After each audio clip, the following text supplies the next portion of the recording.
Hello et bienvenue sur la chaîne. Je suis Rachel, maman solo d'un petit garçon de bientôt 5 ans. D'ailleurs aujourd'hui il est avec moi parce qu'il s'est un peu blessé ce matin à la récré. Donc on tourne cette vidéo ensemble à notre rythme. Ici on parle d'organisation simple, jolie et efficace avec des outils qui s'adaptent à votre quotidien comme mon agenda sur mesure déjà daté. Il existe aussi un versant bullet journal à personnaliser pour celles qui aiment créer un univers à leur image. Si vous voulez en savoir plus, je vous présente les pages mensuelles et hebdomadaires dans ma mise en place de juin. Je commence par sortir rapidement la page de juillet pour plus de flexibilité.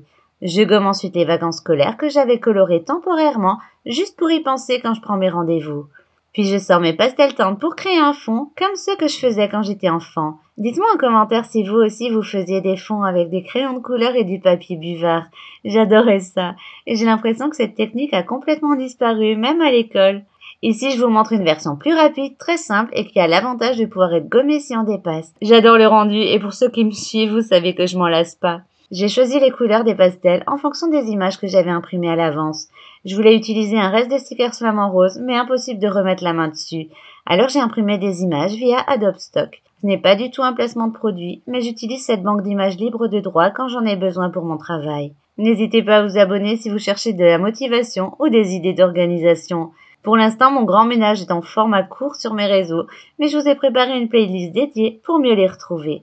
Comme j'ai mon fils avec moi presque tout l'été, mon reset nettoyage, ménage, désencombrement se fait petit à petit parce qu'on est déjà bien occupé. Une fois la page de juillet décorée, je passe à la vue mensuelle sur 2 pages. Comme il est daté, ça va vite. Je gomme les vacances scolaires pour les remplacer par un surligneur pastel orange, histoire de faire un petit rappel de couleur.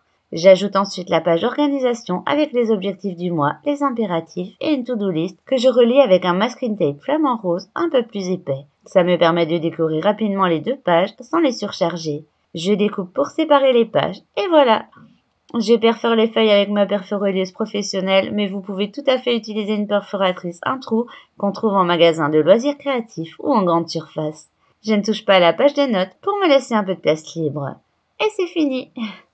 Même quand on a peu de temps, quelques touches créatives suffisent pour se réapproprier son agenda et garder le cap. En période chargée, pas besoin d'en faire trop, des couleurs, quelques images et un peu de douceur visuelle peuvent vraiment faire la différence.